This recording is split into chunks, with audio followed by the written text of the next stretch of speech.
Everyone good morning मेरे प्यारे बच्चों। आज जीडीएस कैंपस क्लासेस में आपका फिर से स्वागत है और आज आपके लिए बेहतरीन क्लास आपकी होने वाली है।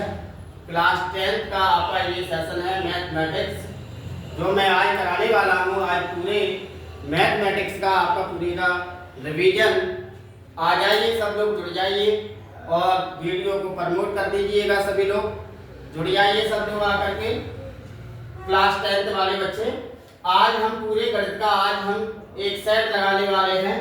2024 का आपका सेट नंबर 4 आपको आज लगवाया जाएगा और आकर के आप बैठ जाइए, कापी पेंसिल आप निकाल करके और मेरे साथ आप लगवाने की कोशिश करें। सभी बच्चे जुड़ जाइए, आकर के बैठ जाइए सभी लोग। आज बहुत मजेदार आपका सेशन होने वाला है। सभी बच्चे वीडियो को शेयर कर दें ताकि और भी बच्चे आकर के जुड़ सकें। आ जाइए सब लोग, जुड़ जाइए। वीडियो को एंड तक देखें, आप पूरा आपका सेट लगवाया जाएगा और एंड तक देखें कि हमारी कितनी तैयारी है मैथमेटिक्स में और कितनी हम तैयारी कर पाई है अभी तक। और मैं यहाँ पर आज पहला सेट यहाँ पर 2024 का सेट नंबर 4 कराने वाला हूँ और बहुत बेहतरीन तरीके से आप इस सेट को लगाएंगे।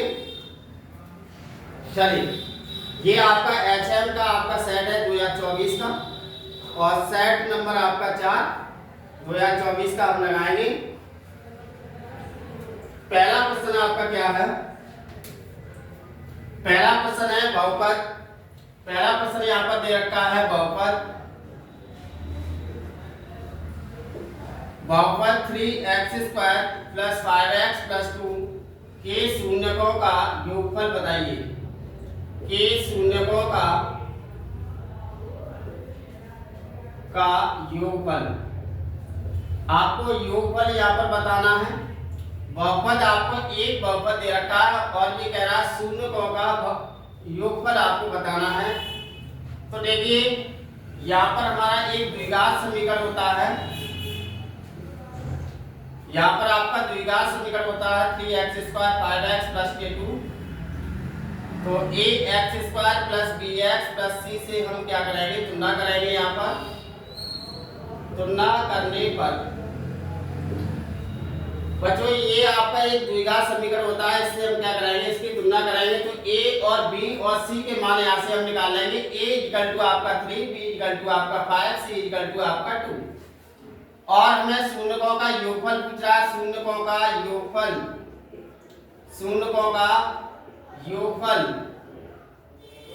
शून्यकों का योगफल अल्फा + बीटा = आपका होता है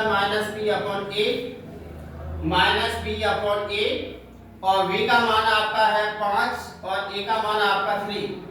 तो अल्फा + बीटा = आपका आएगा -5/3। ये आपका राइट आंसर। दूसरा क्वेश्चन आपका क्या कर रहा है?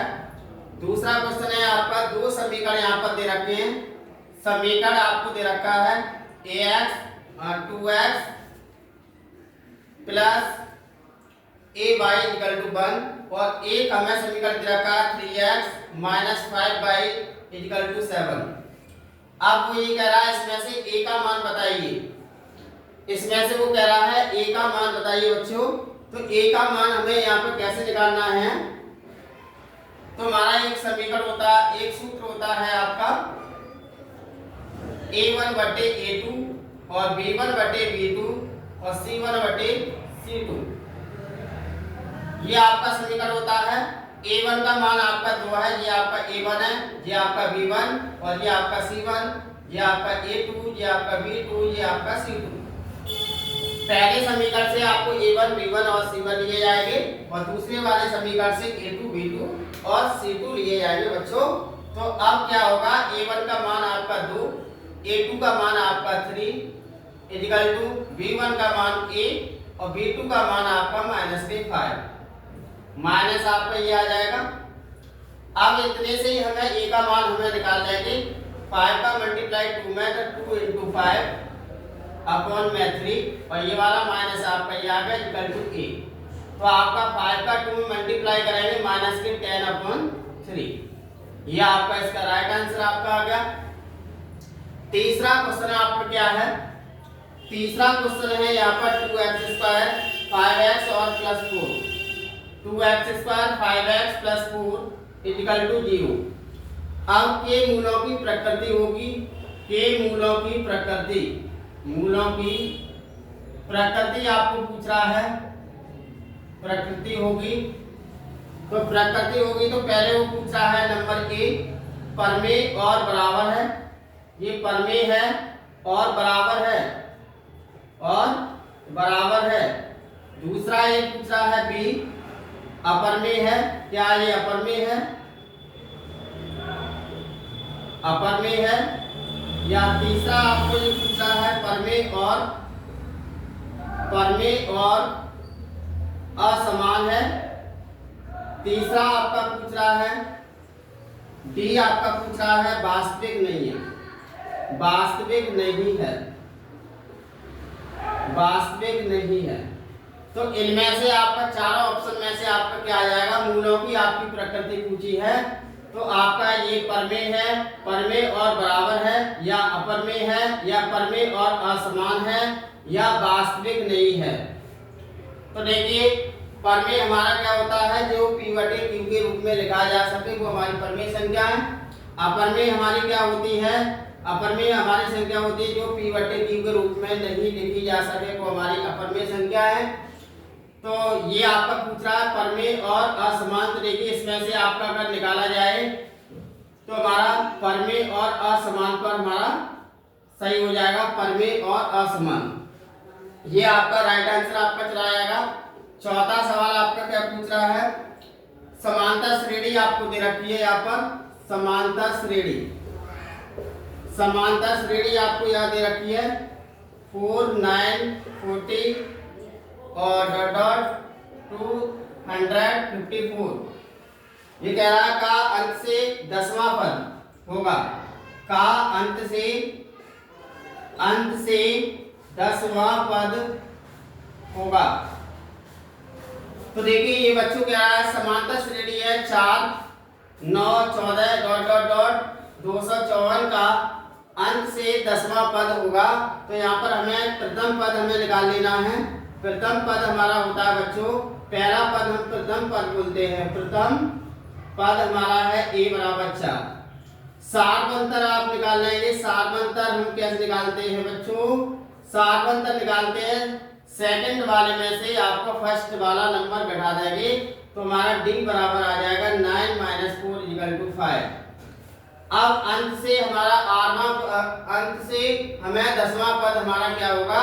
तो l ये हमारा अंतिम पद है, अंतिम पद l = 254। तो अब हम लगा देंगे अंत से 10वां पद, अंत से 10वां पद। तो हमारा आ जाएगा l + l - r - 1d।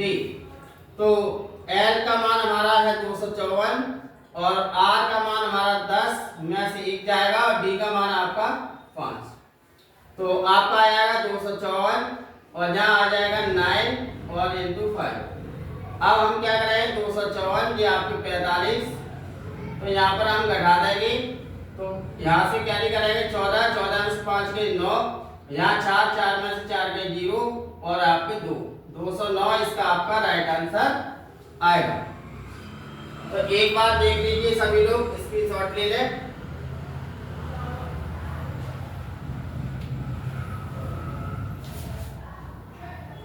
चलिए अगला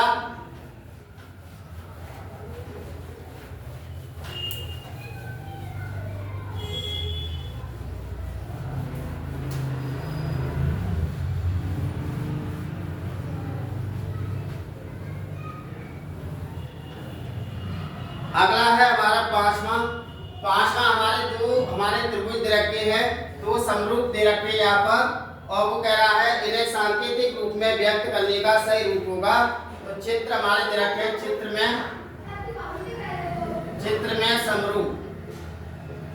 में समरूप त्रिभुजों का त्रिभुजों का एक युग्म है, एक युग्म है। इन्हें सांकेतिक रूप में व्यक्त करने का सही रूप होगा। तो सही रूप होगा आपका क्या है, यहाँ पर ऑप्शन यहाँ पर दे रखे हैं बेटा।